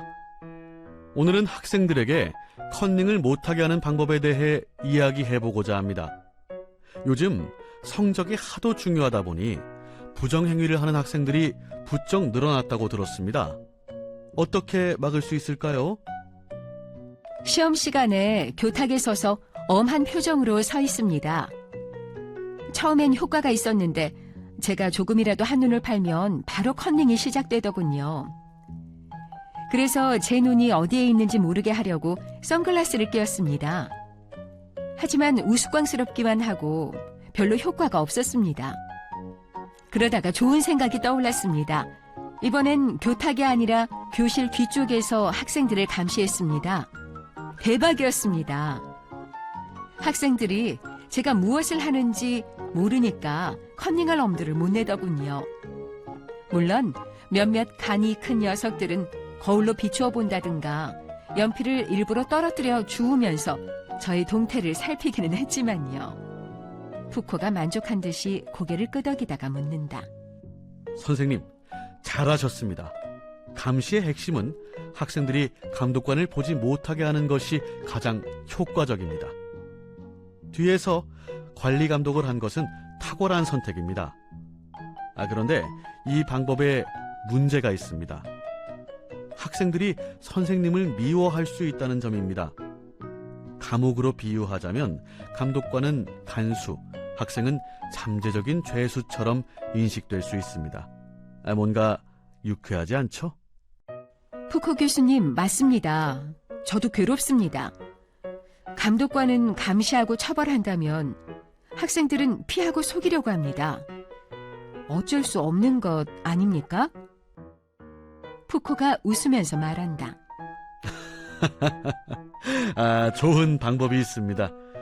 학생과 긴장관계를 없이 부정행위를 막을 수 있는 방법. 그런 방법이 있어요? 시험 감독관을 없애면 됩니다. 무감독 시험. 감독관이 있어도 컨닝을 하는데 CCTV를 단다는 것입니까? 맞습니다. 그런데 CCTV를 학생들의 마음속에 다는 겁니다. 뭐라고요? 선생님은 학생들에게 이렇게 말씀하십시오. 오늘부터 무감독 시험을 한다. 나는 너희들의 양심을 믿는다. 이제 학생들은 자신의 양심이라는 감독관의 감시를 받게 됩니다. 학생들은 양심의 감독 아래. 교수님, 과연 모든 학생들이 양심을 갖고 있을까요? 학생들을 이해하지 못하시고 하는 말씀 아닙니까? 비양심적인 학생들도 있거든요. 예, 저도 압니다. 제가 정말 모든 학생들의 양심을 믿고 그럴까요? 무감독 시험이 되면 솔직히 아이들끼리 서로 감시할 것입니다. 이제 감시의 주체는 교사에서 학생의 양심, 그리고 학생들 자신으로 바뀌는 것입니다. 이래서 푸코 선생님이로군요. 시험 감독이 늘 마음의 짐이었는데 이제 해방되었네요. 고맙습니다. 그런데 좀 찝찝한 마음도 듭니다. 이것은 너무 교묘한 수법이라 교사로서 양심의 가책이... 양심의 가책이라고요? 양심은 좋은 것일까요? 당연하지요. 제가 가르치는 윤리교과서에서 칸트는 말합니다. 양심은 실천 이성으로부터 인간에게 내적으로 자연스럽게 얻어진 것이고 어떤 공통의 준칙과 의무를 우리에게 줍니다. 즉 양심은 도덕 법칙으로서 내 안의 고발자와 다름없습니다. 네, 칸트는 그렇게 말했죠. 하지만 니체는 완전히 달라요. 양심이란 사람을 복종시키기 위해 만들어진 것입니다. 양심이라는 기준을 만들어 놓고 마치 그것을 벗어나려고 하면 양심도 없는 놈이라는 비난을 받게 해서 그를 순응하게 만듭니다. 따라서 니체에게 양심의 가책이란 무엇인가가 내가 하고 싶은 것을 못하게 해서 생겨난 자기학대입니다. 양심 속에는 어떠한 힘의 의지가 있고 이 의지는 우리를 억압합니다. 이러한 맥락에서 선과 악이 만들어진 계보를 추적해보니 놀라운 것을 발견하게 됩니다. 실제로 선악이 존재하는 것이 아니라 어떤 힘의 의지가 선악이라고 해서 선악이 생겨난 것입니다. 예를 들어 선악을 규정하는 도덕이라는 놈도 마찬가지입니다. 이처럼 니체는 우리가 믿고 있는 가치 저편에서 이 가치를 옳은 가치라고 믿게 하는 가치의 의지를 찾는 방법을 제시했습니다. 도덕의 계보학이라는. 선생님의 말씀을 들으니 당황스럽네요. 양심은 사람들을 지배하려고 하는 누군가의 통치술이라는 거죠? 네, 맞아요. 저도 니체의 계보학이라는 방법을 사용해서 우리가 옳다고 믿고 있는 지식의 원천을 파헤쳤더니 거기엔 권력이 도사리고 있었어요. 저는 이것을 권력의 계보학이라고 말합니다. 즉, 권력은 양심에 관한 지식을 만들고 이것을 도덕이라면서 통치의 수단으로 그럴듯하게 활용합니다. 자신의 양심과 도덕이 명령하는 것처럼 보이게 만들죠. 이렇게 되면 실제로는 권력의 지배를 받는데도 사람들은 권력이 아니라 자기의 양심에 따르는 것처럼 느끼죠.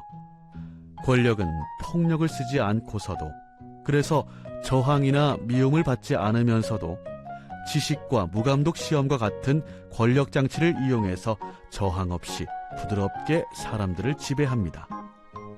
말씀을 들으니 무감독 시험은 생각해 볼 여지가 많네요. 우리가 이런 지식과 공모해서 모습을 보이지 않으면서 우리를 지배하는 권력을 벗어날 대안이 있나요?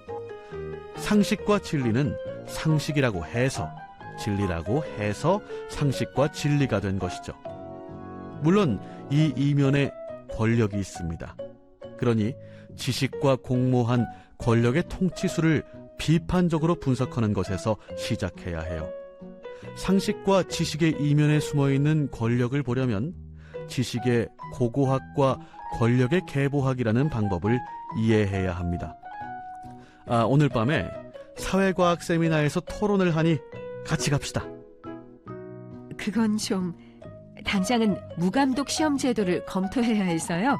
나중에 찾아뵙겠습니다. 그럼 교수님, 저 갑니다. 네.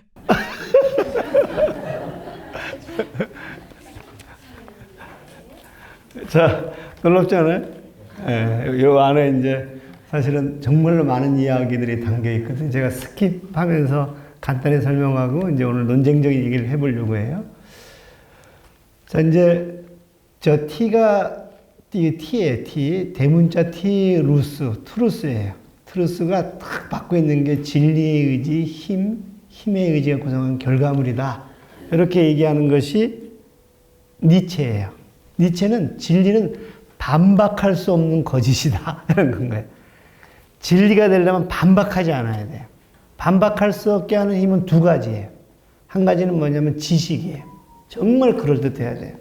두 번째는 뭐냐면 힘이에요. 힘이 있어야 돼요. 그 두 가지가 연동이 돼야지만이 반박할 수 없는 거짓이 된다. 이게 이제 이 니체의 얘기예요. 니체의 이런 이야기들을 그대로 가지고 와서 계보학적 방법을 쓰는 게 푸코예요. 자, 그래서 본 것처럼 푸코는 이렇게 얘기해요. 사람들은 진리에 대한 열망이 있기 때문에 어떤 현상을 진실과 거짓으로 나눈다는 건가요. 그래 놓고는 이 트루스죠. 트루스의 진리다 이렇게 하면 권력이 이걸 채용을 해요. 그래서 진리를 재생산하면 다시 이게 트루스가 돼요. 그것 따라서 권력이 또다시 이게 반복되는 건가요. 그러니까 권력과 지식, 그래서 트루스는 지식의 힘으로 아까 정당화라든가 이런 거 그러니까 그런데 이때의 권력은 배제를 해요. 얘를 잘못했다고. 그래서 이제 끊임없이 얘는 배제와 금지가 되면서 얘는 이제 이 역사 속에서 이제 혐오와 차별의 이제 대상이 되는 건 거죠. 이런 구조라는 건가요. 자, 그래서 보면 이 권력이 있잖아요. 권력은 지식의 장들 속에서 움직이면서 담론을 만들어내요. 그럼 그것을 발언하는 사람이 누구냐면 정치가가 아니라 전문가예요. 그래서 이것을 이제 그람시는 오가닉 인텔리겐차, 이제 유기적인 지식인 그래. 그래서 사실은 권력자가 이 일들을 주로 했는데 중세 때라든가 근대 이전에는 근데 여기서 이제 지식의 힘을 빌어요. 그래서 저도 뭐 예전에 국책연구기관에 있었지만 국가기관들이 그 정책을 만들 때 늘 교수를 불러요. 전문가를 불러요. 왜냐하면 그래야지만이 정당성을 가지니까. 그리고 저희가 가서 얘기한 다음에 간 다음에 뭐라고 하는지 아세요? 아무 도움이 안 됐다 그래요. 그래놓고는 현장도 모르는 교수들 말이야. 이래서 자기네 마음대로 해요. 근데 꼭 불러요. 왜 불러요? 이것 때문에 그래. 이게 정당성 때문에 그래. 이런 누가 교수가 얘기했어. 이런 건가요. 그럼 교수를 부를 때 어떤 교수를 부르겠어요? 자기네 말을 해주는 교수. 그리고 나중에 아무 문제 안 삼는 교수. 이런 거라는 거예요. 무슨 얘기인지 알죠? 무슨 얘기인지. 그러니까 그래서 권력과 지식을 이렇게 공부를 하는 거예요. 자, 그럼 이 사람은 진리냐 비진리냐를 여기다 가둬놔요, 사람들은. 너 어머니로 살아야 돼. 너 근로자로 살아야 돼. 너 어르신으로 살아야 돼. 그럼 우린 그 안에 갇혀요. 이게 파놉티콘인 건가요? 대상이 여기 이제 살고 있다는 건가요? 근데 이 모든 것을 움직이는 것은 어쩌면 권력 현상이다. 권력 지식이다. 이렇게 푸코는 보는 건가요? 자, 그래서 우리가 실제 세계를 볼 때 늘 우리는 어떤 창으로 봐요. 누구의 말을 통해서, 누구의 이론을 통해서 창으로 이렇게 보는 건가요? 근데 이 창은 누가 끼워줬느냐? 내가 끼지 않아요. 이렇게 누군가 이렇게 끼워줘요. 누군가 끼워줘요. 근데 우리는 이 창을 계속 끼려고 노력해요. 왜 끼려고 노력해요? 그래야지만이 내가 좀 있어 보이니까. 여러분들 나와갖고 푸코가 말이야 이렇게 좀 있지 않아요? 근데 사실은 그 정당성들을 통해서 자기가 어떤 논리적인 체계들을 갖추려고. 근데 문제는 뭐냐면 그렇게 끼일 때 거기서는 늘 파워가 작동한다는 거예요. 그래서 이 푸코는 뭐라고 얘기하냐면 우리가 어떤 말을 할 때, 담론을 할 때 그 안에는 무의식적인 에피스테메, 지식 체계가 존재하고 그리고 그 에피스테메를 허용한 권력들이 존재한다. 그래서 우리는 지식의 고고학적 방법으로 어떤 에피스테메에 우리가 근거하고 말하는지 그리고 어떠한 권력이 그 안에 도사리고 있는지를 봐야 된다는 거예요. 여기서 권력과 지식이 나쁘냐 좋으냐 하는 것들은 각자의 몫인 건가요? 푸코는 그거에 대해서 적극적으로 얘기하지 않아요. 무슨 얘기 되죠? 무슨 얘기 되죠? 자, 그래서 이제 요런 장면이 있는 거다.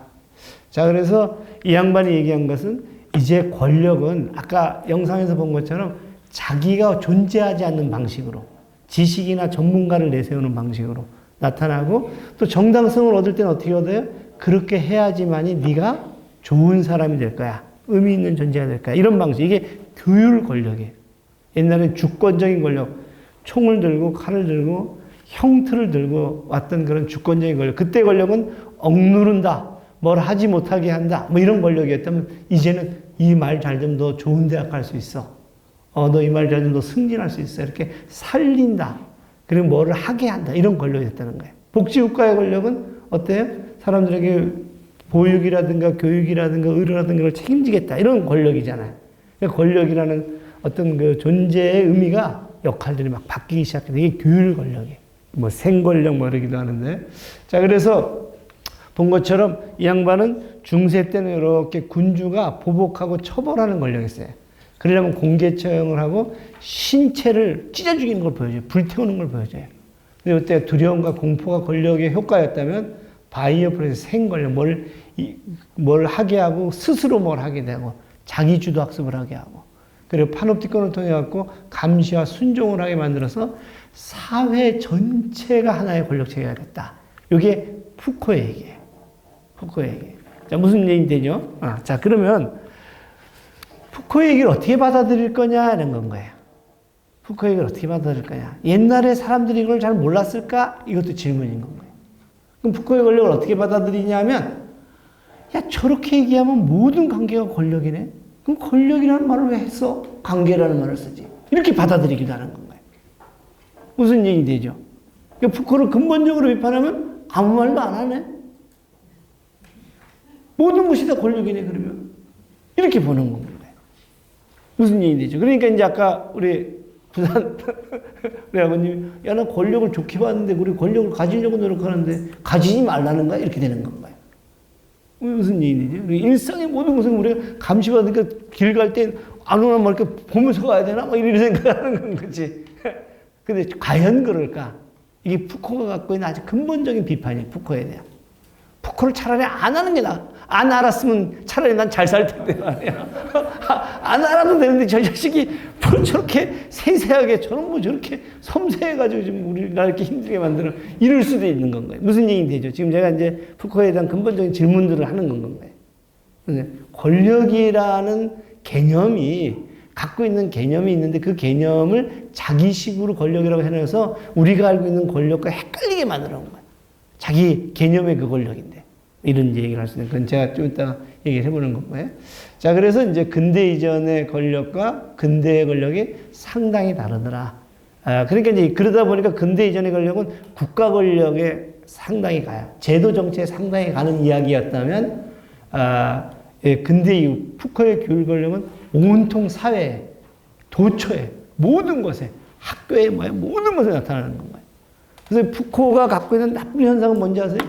교수가 숙제 내면은 교육 권력이네 이렇게 얘기를 하는 겁니다. 그러니까 이게 굉장히 힘들어 푸코 때문에. 옛날에는 교수님이 정말 공부를 가르치려는데 이제는 다 푸코식으로 보니까 숙제를 내보다 나와서 세미나 합시다 발언해 보시오. 그러면 교육 권력이네 이렇게 이제 얘기를 하는 거예요. 통제네 이렇게 보는 거예요. 이게 묘하게 겹친 게 뭐냐면 옛날의 권력 개념은 그 권력이 나쁜 부정적인 의미였던 거예요. 억누른다 뭐다. 이게 통제야. 근데 푸코의 권력 체계에서는 그 모든 영향을 미치는 모든 관계를 다 포괄하니까 모든 관계를 미치는 이거를 얘기할 때 이걸 갖다가 얘기하는 건 거야. 옛날에 교육이네, 학습이네 이랬던 것들도 이걸 갖다가 놓고 뭐라고 얘기하면 이거 부정적인 거 이렇게 얘기를 하는 거야. 그러니까 이게 정말 선생하기가 너무 힘들어진 건 거예요. 푸코 때문에. 무슨 얘기인지 알죠? 제가 지금 이걸 좀 근본적인 푸코 비판을 지금 하고 있는 건가요? 그렇죠? 자, 그래서 이제 그런 거였다. 그래서 나는 파놉티콘 속에 있고 아까 아이들이 복종을 내면화하고 내면화된 감시체계에 있는데 중요한 것은 뭐냐? 우리 모두가 거기에 사로잡혀 있다. 이렇게 돼버리니까 이게 힘들어지는 건가? 모두가 사로잡혀 있다. 그러니까 아까 얘기한 대로 센터장 그러면 저건 권력자고 그다음 엄마 그러면 저것도 권력자고 모든 권력 관계가 도처에 존재하니까 엄마가 그냥 야 애야 밥 먹어라 그러면 엄마 나 밥 안 먹고 오늘 그냥 갈래 그러면 이게 그러면 또 권력이네 이렇게 되는 거야. 그거조차도 이게 힘들어지는 건 거예요. 이게 힘들어지는 거예요. 무슨 얘기 되죠? 그래서 이제 권력은 이제 시선으로 이제 바뀌었고 그리고 이제 그러다 보니까 주체가 누군지를 몰라요. 난 무작정 그 권력 현상 속에 있는데 누가 저렇게 하는지 모르겠는 거예요. 이런 방식이 이제 권력 분석들이 되더라는 건 거예요. 자, 그래서 이제 우리는 감옥 속에 살고 있다. 그래서 푸코가 이런 얘기를 해요. 감옥 속에 있는 사람들은 감옥에 있는 감옥이고 난 감옥 바깥에 있는 감옥에 살고 있다. 다 감옥이라는 건 거지. 이게 힘든 거예요, 푸코 때문에. 그래서 공장도 감옥이고 학교도 감옥이고 병원도 감옥이고. 무슨 얘기인지, 그래서 제가 푸코를 너무 신봉하는 사람들이랑 대화하기 힘들어요. 그러지 않겠어요? 그렇겠죠. 그래서 이제 이게 제가 이제 좀 이따 비판을 하려고 하는 건 거예요. 이걸 이제 우리가 알아야지 이게 비판이 돼요. 자, 그럼 이제 제 석사 논문이 푸코를 수용하고 비판한 논자를 갖고 석사 논문을 썼어요. 이게 플란차스라는 사람. 플란차스의 푸코 비판과 수용에 관한 연구, 이게 이제 석사 논문이에요. 여러분 중에 읽어본 사람이 아무도 없죠? 네, 제가 오늘도 이 강의 때문에 아침에 와서 읽었더니 꽤 괜찮더라고. 근데 제가 여러분들한테 드릴 수는 없어. 왜냐면 그 괜찮은 건 나 혼자 봐야 되기 때문에. 또 이제 기회가 되면, 그건 이제 정치적인 관점에서 쓴 글이기 때문에 보면 좋겠고, 제가 이제 국가론을 얘기할 때 주로 이제 그 논지에서 제가 얘기를 하고 있거든요. 그리고 그래서 아주 가장 잘 정리한 사람이 제섭이라는 사람이에요. 법제섭. 그래서 법제섭의 전략관계적 국가론은 제가 번역한 책이에요. 그래갖고 법제에서 배책을. 근데 권하고 싶지 않은 것은 첫 번째 너무 어렵고 두 번째는 절판돼 가지고 하늘 아카데미인가에서 나왔는데 아무튼 그런 책인데 그 맥락을 가지고 잠깐 얘기해 볼게요. 자, 이제 푸코를 정리를 해 볼게요. 푸코는 진리의 정착에 대한 비판을 해요. 진리의 정착. 진리의 정착은 뭐냐면 이것이 진리요, 길이요, 생명이니 나를 따르라. 이건 다 비판해. 그 진리의 정착에 대한 비판이에요. 그러면 중세 때 진리는 누구예요? 왕이었었어요.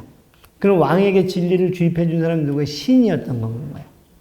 그럼 근대는 어떻게 되느냐? 근대도 똑같아요.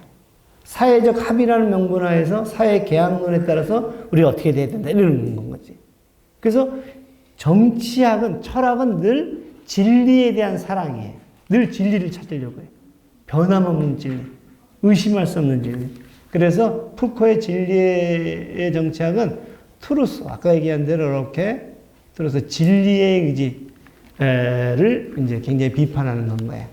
그래서 이 사람은 뭐라고 얘기하냐면 마르크스라든가 진보주의자들은 늘 계급투쟁이 필연적이라고 얘기를 한다. 그리고 늘 고관점에서만 본다. 이렇게 이제 비판하는 건가요. 그래서 이 사람은 아리스토텔레스를 비롯해서 마르크스를 비롯해서 온통의 것들을 전부 다 너희들은 진리를 품에 품고 그것을 너희들이 실현하려고 하고 있지. 그건 전부 다 위험한 건가요. 너희들은 옳다고 하는 건가요. 한번 되돌아봐. 여기 이제 푸코의 얘기고. 두 번째가 주체의 의지. 그러다 보니까 그 진리를 갖고 있는 주체가 있는 건 거지. 그래서 그 진리를 갖고 있는 사람을 따르는 사람도 대상인 건가요. 주체와 대상이라는 이분법에 의해서 이 사람은 움직여지고 있는 근대 정책을 비판하는 건가요. 주체는 아까 얘기한 대로 의도 없는 주체성인데, 그래서 이 사람은 뭐냐면 그러다 보니까 주체와 대상이라는 계급 속에서의 균열이라는 적대의 단일성들이 있다. 근데 이 사람은 뭐냐면 저항은 다차원적이다. 여기저기서 도처에서 된다.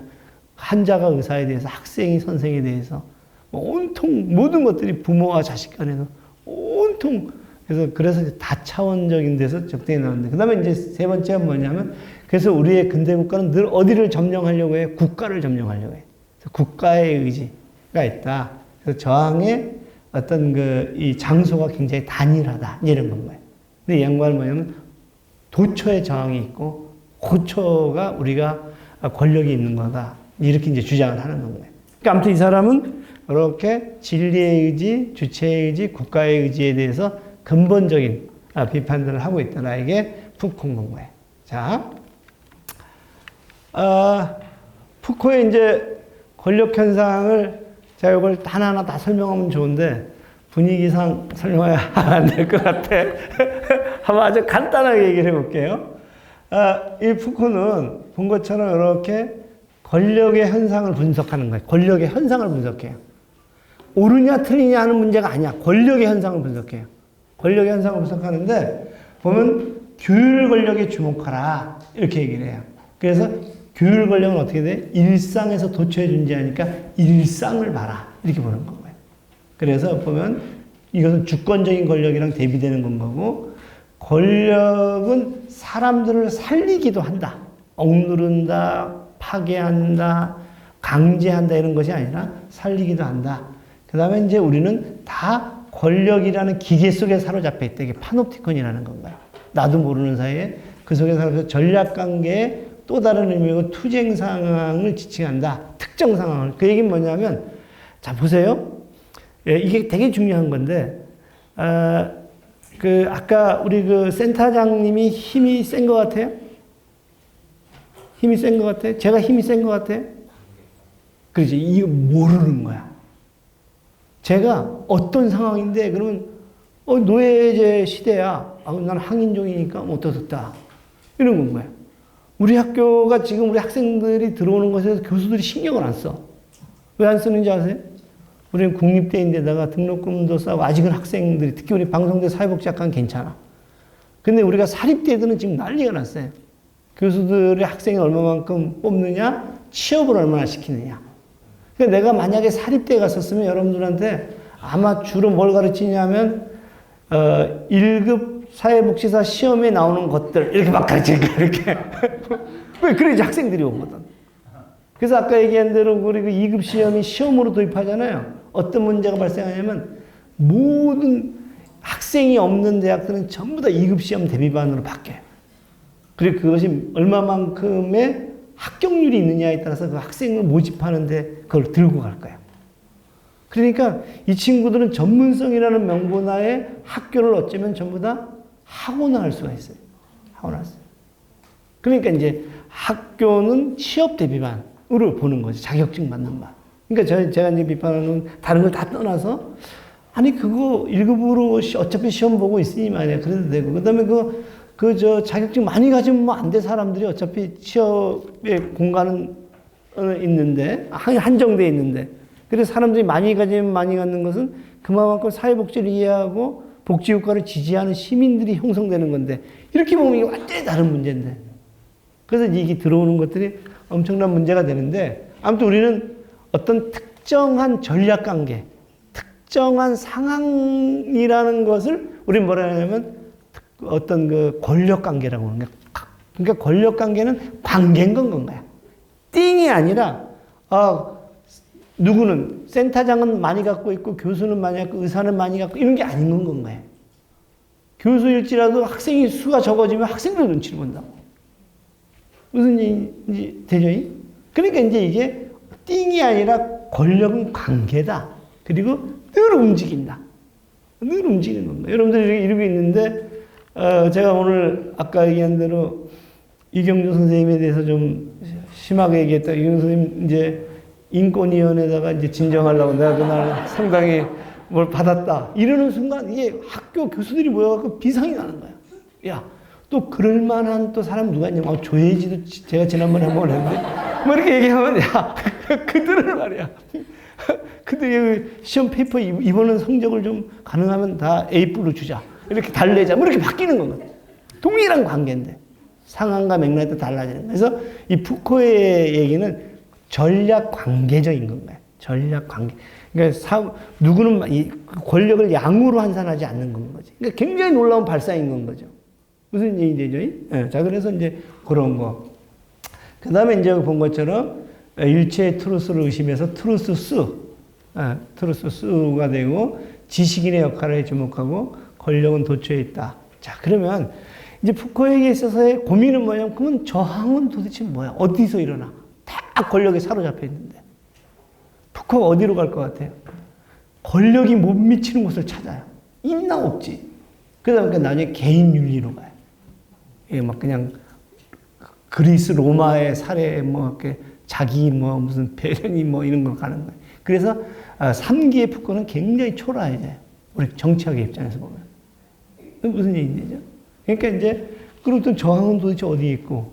그래서 이제 이 사람은 권력에 집중하느라고 저항의 가능성을 레토릭으로만 사용해요. 권력이 있는 곳에 저항이 있다 이렇게. 저항은 어떻게 있는데 이미 다 사로잡혀 있는데. 그래서 이제 그런 한계가 있고. 그러면 이 사람은 그럼 뭐가 옳은 거야 도대체? 그럼 우리는 관계를 맺지 말라는 거야? 그럼 이제 어떻게 되면 다 자연인이 되는 건가? 자연인이 돼야 되는 건 거지. 뭐 관계 자체가 권력 관계니까. 그래서 이제 그 다음에 이제 일체의 권력 환상은 나쁜 건가요? 관계 맺는 건 나쁜 건가요? 이런 질문들이 생기는 겁니다. 자, 그래서 이제 자, 이렇게 오는 건가요? 자, 그럼에도 불구하고 푸코의 가장 큰 강점은 뭐예요?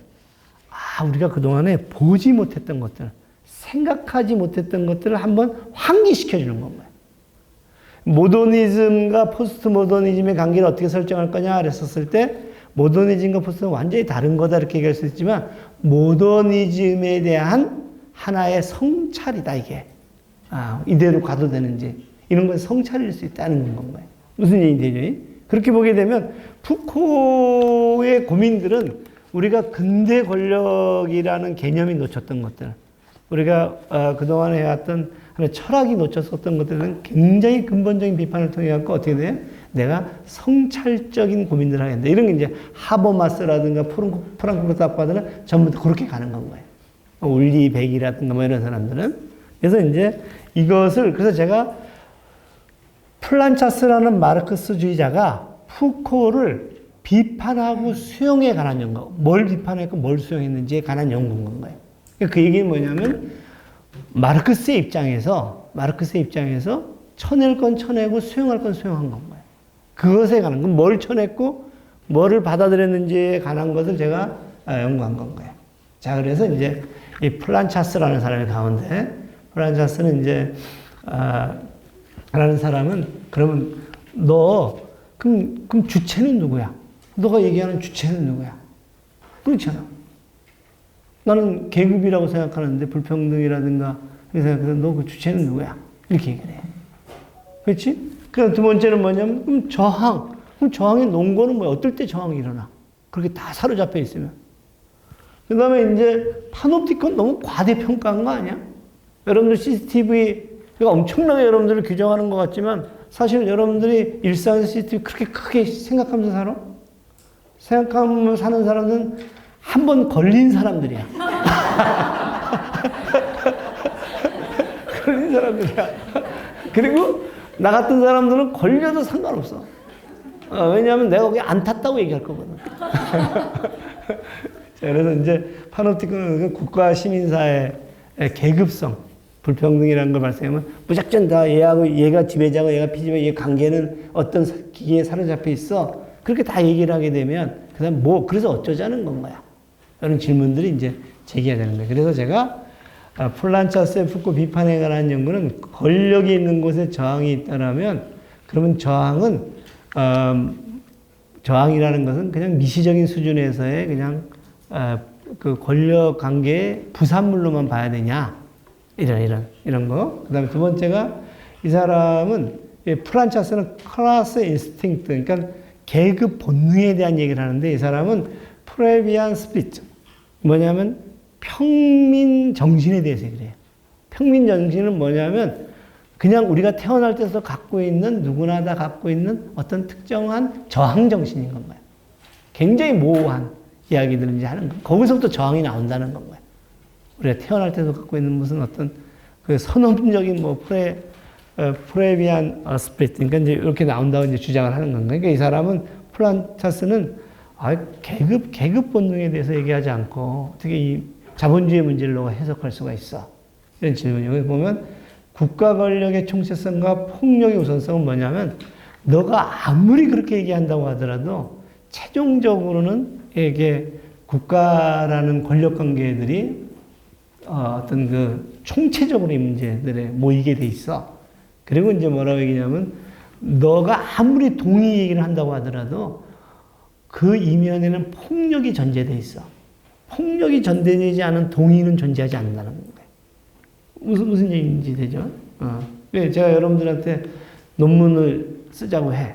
그럼 여러분들이 교수님 열심히 할게요. 근데 아무리 봐도 이 사람이 논문을 열심히 안 해. 그럼 제가 이렇게 얘기를 해.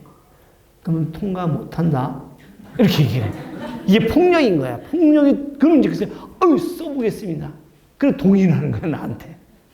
무슨 얘기인지. 그래서 이 플란차스는 동의라는 것들도 알고 보면 폭력성의, 그러니까 어떤 폭력의 또 다른 이름이다. 이렇게 보통 권력이 작동하는 방식은 폭력과 동의를 얘기해요. 근데 그람시 같은 사람은 동의를 헤게모니, 정치적, 지적, 도덕적 리더십을 얘기하는데 이 리더십이 가능하려면 이걸 안 따랐을 때 얘가 언제 칠 거야. 이걸 우리가 염두에 둬야지 헤게모니가 작동한다는 겁니다. 이게 플란차스는 그렇게 얘기하는데 이 사람은 사회 중심이고 그 다음에 다양한 교육 장치에 주목하면서 국가의 역할들 너무 과소평가한 거 아니야. 현실과 다르게 말이야. 현실에서 작동하는 그 수준과는 다른 너무 과소평가한 거 아니냐 이런 건가요. 제가 이번에 우리 대학원생이 4기 대학원생이 지역에 그 공무원이라서 그 교육을 갔어. 근데 거기 이제 동장님이랑 이제 이렇게 차를 마시는데 어때요? 이 지역에서 하실 일들이 많겠어요? 저희는 시에서 다 해요. 시가 중요하거든. 거기 동의 중요한 게 아니라 동의해서 할 수 있는 거 시에서 쓰는데 우리는 동의해서 마치 모든 권력관계를 하고 이렇게 보는 거 너무 미시적으로. 그래서 이제 이 양반은 이제 그렇게 본다는 거예요. 자, 그래서 제가 이제 내리는 결론은 뭐냐면 여기 본 것처럼 이게 뭐 아리스토텔레스라고 쳐요. 그럼 마르크스는 아리스토텔레스를 가지고 오잖아. 그런데 또 아리스토텔레스랑 대립을 해요. 그렇죠? 대립을 하면서 나라는 사람이 아리스토텔레스가 이 마르크스가 대립하는 걸 보면서 나름대로 자기가 정리를 해요. C라는 걸 정리를 해. 그래서 나는 이제 여러분들한테 이렇게 이제 와서 강의를 하는 거야. 아, 내가 말이야. 둘을 다 읽고 나서 말이야. 아, 사실은 이게 진실이야. 이렇게 얘기를 했어. 그래서 여러분들이 잘 받아 적었는데, 우리 이제 다음번에 9월 달에 교수가 오거든요. 우리 과에. 그래서 제가 이제 정치철학 전공한 사람을 공고를 했는데, 그 사람이 와갖고, 우리 김영희 교수하고 이현숙 교수를 만나서, 뭐 이렇게 하더니, 김영희 교수와 이현숙 교수님에다가 강상준 교수까지 합세해가지고, 교수님 그건 좀 가능하면 안 가르쳤으면 좋겠는데, 이렇게 얘기를 하는 거야.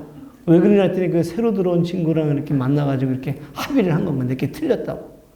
제가 그러는 순간 어떻게 해야 되냐면 보통은 뭐야 이러겠지만 그럼 같이 공부해보자. 난 이제 그런다고.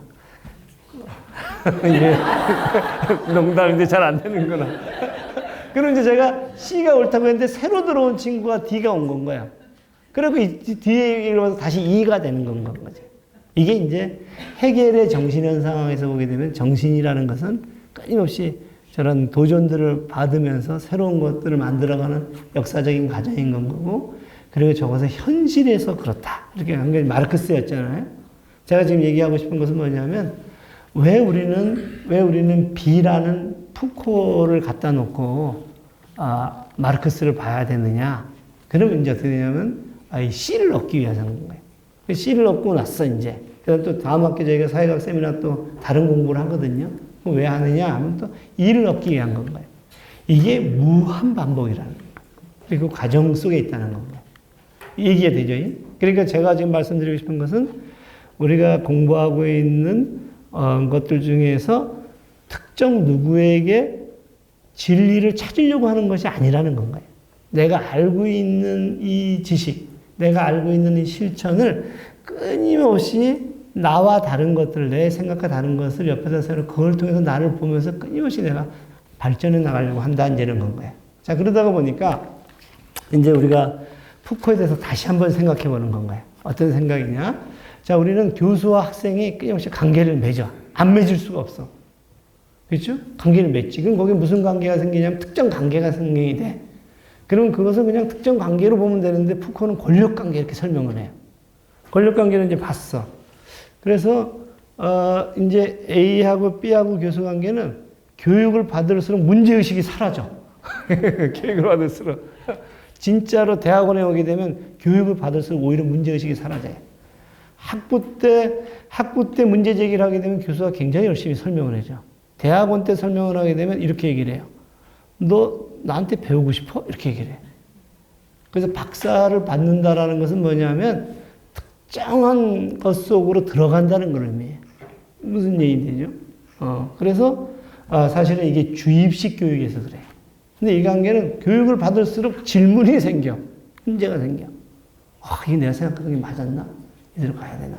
이런 겁니다. 자, 그러면 이 관계하고 이 관계를 같이 볼 수가 있겠느냐 하는 게 제 질문인 거예요. 자, 봐봐. 이쪽에는 뭐냐면 모 대학교의 교수가 지도 학생들이 석박사가 교수가 8시에 출근한대. 그러면 그 학생들이 다 도열해 있는데, 이렇게. 실제. 저 대학원생들이. 그리고 어떤 모 대학교는 실제 제가 이제 아는 대학교예요. 아는 교수고. 자기의 지도 학생이 되면 유니폼을 선물한다. 그래서 다 이렇게. 체육복을 다 선물해. 그래서 그 지도 학생들은 그 옷을 입어. 이렇게. 몰려다닐 때도. 자, 근데 이제, 여기서는, 이 양이 여기 왔으니까 그래도 푸코라든가 마르크스든가 알레스키라든가 이런 걸 좀 제대로 보자. 뭐, 이렇게 이제, 프레일이라든가. 그래서 많은 토론과 과제가 있어. 근데 둘 다 명령적일 수 있어. 둘 다 힘들 수 있고. 그랬었을 때 이것 동일한 눈으로 봐야 되느냐. 푸코한테는 동일한 건 거예요. 푸코한테는 동일한 건 거예요. 어떻게 봐야 되느냐 이런 건 거예요. 그래서 제가 이제 왜 통제냐 교육이냐 권위냐 권위주의냐 아까 우리가 폭력이냐, 합의냐, 뭐 이런 질문들이 있다는 겁니다.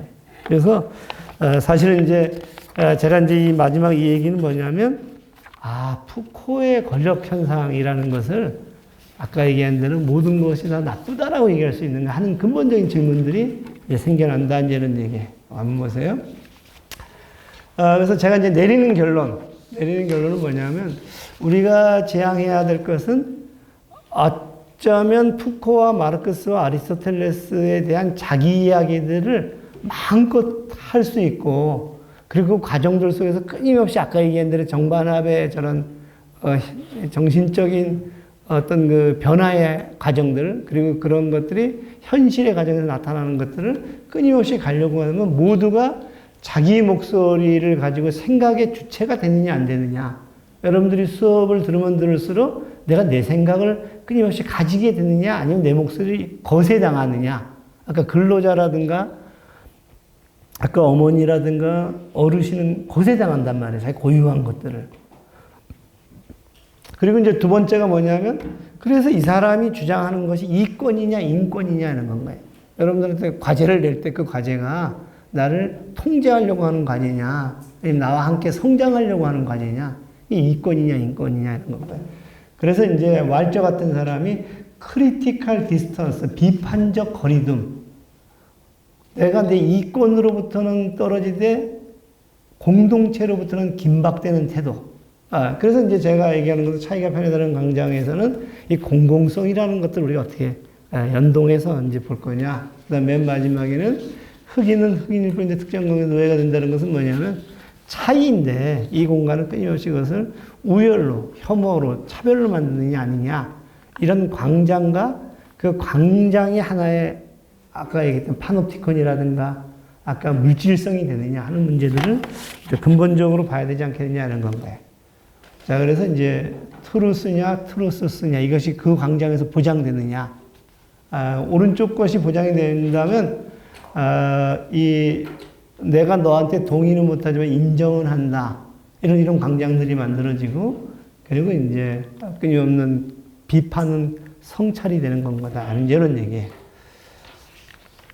제가 이번에 우화를 쓰면서 썼던 글인데, 약자의 힘은 연대에서 나오고 강자의 힘은 약자의 두려움에서 나온다. 그러니까 약자의 힘은 연대에서 나온다. 아까 우리 신희 선생님이 연대하지 못했었을 때 강자는 강자가 되고 싶어서 강자가 되는 것이 아니라 강자가 되어져요. 프레이리는 뭐라고 얘기하냐면 제가 강자야, 내가 약자야. 그럼 강자를 죽이라고 얘기하지 않아요. 강자가 되게 되어진 구조를 보라고 얘기하거든요. 부당한 질서를 보라고 얘기하거든요. 그래서 이제 저 사람이 강자가 되어진 것, 강자가 된 것은 강자가 되어지는 구조가 있었다. 프랑스의 사장이 한국에 와서는 악덕 기업주가 됐는데 프랑스에서는 굉장히 합리적인 자본가가 돼요. 왜 그러냐 했더니 너네는 한국이잖아. 한국에서는 그런 행동들을 하더라도 약자들의 연대들이 약하니까 규율이 되지 않고 제도가 시스템이 약하니까 그렇다는 거예요. 그래서 이제 약자의 힘은 연대에서 나오는데 강자의 힘은 약자가 강자를 만드는 건 거지. 아까 얘기한 권위주의적인 교수는 학생들이 만드는 겁니다. 왜냐하면 아까 얘기한 대로 이 시스템들 속에서 반복되다가 보면 권위주의가 생기고 또 역으로 취약한 학생들, 아까 자기 목소리를 읽는 학생 또 그 시스템들 속에서 이제 만들어진 게 에스컬레이팅이 서로 되는 건가요. 그래서 제 얘기는 뭐냐면 여기서 핵심적인 포인트는 약자가 두려움을 갖지 않으려면 끊임없이 연대할 수 있는. 그래서 역사적으로 보게 되면 노동 상권이라는 게 단결권, 단체 행동권, 단체 교섭권, 단결권, 단체 교섭권, 단체 행동권 이런 것들도 약자들은 너네가 하나의 어떤 그 연대로 묶여야 된다. 이제 이래서 그 균형을 맞추려고 하는 거거든요. 그 얘기는 뭐냐면 밸런스 오브 파워, 권력의 어떤 그 밸런스를 놓치고 무조건 푸코처럼 모든 권력에 집중하면서 권력 현상들 속에서 바라보는 것들도 문제일 수도 있지만 또 역으로 아까 얘기한 대로 특정 집중된 권력들 속에서 이제 그 문제들을 가지고 모든 것들을 덮어버리려고 하는 것들도 문제일 수 있다. 그러니까 푸코의 비판은 대단히 유효하지만 절대적이진 않다.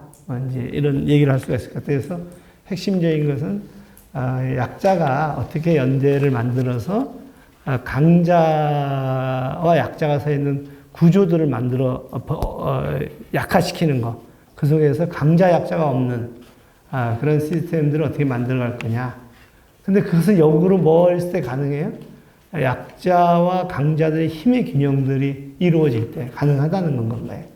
그러니까 그건 역시 권력 현상인 건 거지. 권력 현상을 없애는 것이 아니라 권력 현상에 내가 어떠한 이 가치관을 집어넣고 어떠한 관계들을 만들어 나갈 것인가에 대한 끊임없는 토론과 고민과 실천들이 있어야 된다. 그래서 그게 이제 시민 정치학에서 상당히 좀 중요한 것이 아닐까 이런 생각을 하게 되면서 딱 끝난 건 거예요.